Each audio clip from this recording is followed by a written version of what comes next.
چاند رات شریعت اسلامیہ میں لیلۃ الجائزہ کہلاتی ہے، اور اللہ تعالیٰ جل شانہ بندوں کو اس رات نوازتا ہے کہ پورا مہینہ تم نے روزے رکھے اور اب میں تمہیں اس کا صلہ عطا کروں گا۔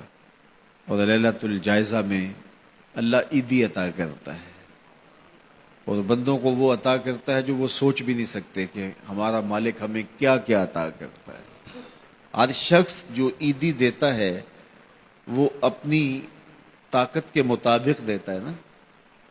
آپ کو بھی بچپن میں عیدی ملتی رہی ہوگی، اب بھی ملتی ہوگی، تو کوئی 10 روپے، کوئی 20 روپے، کوئی 50 روپے، لیکن کوئی ایسا بھی ہوتا ہے کہ جس کے پاس فراوانیاں ہوتی ہیں تو پھر اس کی عیدی تو اس کی عیدی ہوتی ہے۔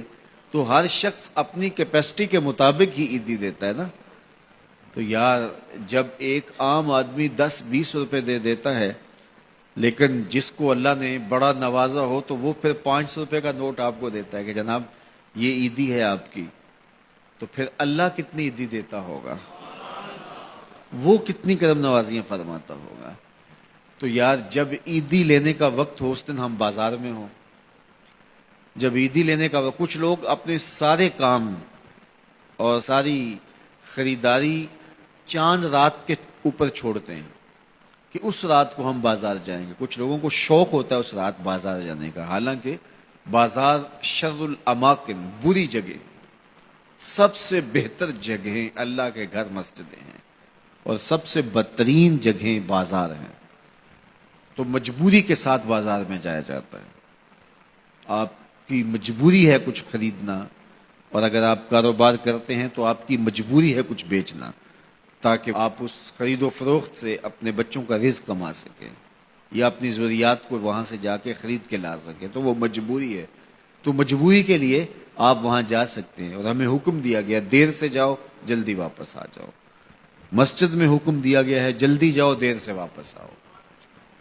اور ہمیں پتہ ہے کہ چاند رات کو رش کتنا ہوتا ہے، اور ہم اسی وقت کے لیے سارے کام چھوڑے ہوں جبکہ کندھے سے کندھا چھو رہا ہوتا ہے اور مرد و زن کا اختلاط بھی وہاں ہوتا ہے، تو پھر اپنے آپ کو بچانا اور اپنے آپ کو محفوظ رکھنا اور اپنی نظر کی عفت اور پاکیزگی کا خیال رکھنا کتنا مشکل ہو جائے گا۔ اپنے آپ کو آزمائش میں ہی کیوں ڈالا جائے کہ جس میں ہم پورے نہ اتر سکیں۔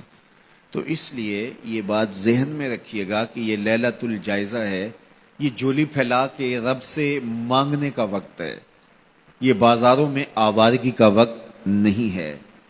تو یہ رات بھی ہماری اللہ کے حضور عبادت میں گزرنی چاہیے، ذکر و فکر میں گزرنی چاہیے، یاد الہی میں گزرنی چاہیے۔ تو لیلۃ الجائزہ کو کبھی ضائع نہ کیجیے اور اس رات کو برباد نہ کیجیے۔ سارے مہینے کی محنت آپ نے جو کی، اب اس کا صلہ لینے کا وقت ہے، اب عیدی لینے کا وقت ہے۔ تو عیدی لیجئے اپنے رب سے، جھولیاں پھیلا پھیلا کے لیجئے، اس سے خیرات مانگیے، اس کی کرم نوازیاں اور اس کی رحمتیں تمہارے اوپر برسیں گی، تو ان کو اپنے دامن میں سمو لیجئے۔ تو اپنی ضروریات کے لیے اور وقت نکالیے، اور عید کا دن بھی اللہ نے ہمیں 5 نمازوں کے علاوہ ایک اضافی نماز عید کی ہمارے اوپر واجب کی ہے۔ عید کے دن تو لوگ فرض نمازیں چھوڑ دیتے ہیں، جبکہ عید کے دن فرض نمازوں کے علاوہ ایک اضافی نماز رکھی گئی ہے۔ تو یہ ہمارا امتحان تھا، ہمارے ایک مہینے کی جو ٹریننگ ہوئی تھی، اس کے بعد آج ظہر کے وقت، آج عید کے دن فجر کے وقت، آج عصر اور مغرب کے وقت دیکھنا تھا کہ اس کا اثر ہماری روح میں کتنا اترا ہے۔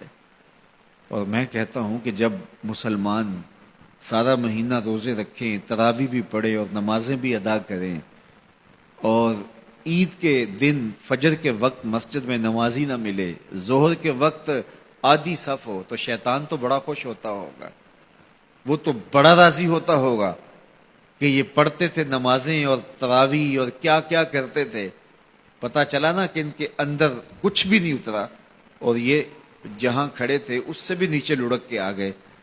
تو شیطان کو کبھی خوش نہ ہونے دینا، اللہ کے حضور سرخروئی اور کامیابی کے لیے دعا مانگتے ہوئے ماہ سیام سے رخصت ہوں۔ یہ گھڑیاں اللہ نے نصیب کی، گنتی کے دن انہیں کہا گیا، تو یہ گنتی کے دن یوں ہی بیت جاتے ہیں اور اسی طرح پوری زندگی بیت جاتی ہے، اور پھر جب آنکھ بند ہوتی ہے تو پھر آنکھ کھلتی ہے کہ ہم زندگی کہاں گزار دی۔ تو آئیے ان لمحوں کو غنیمت جانیے۔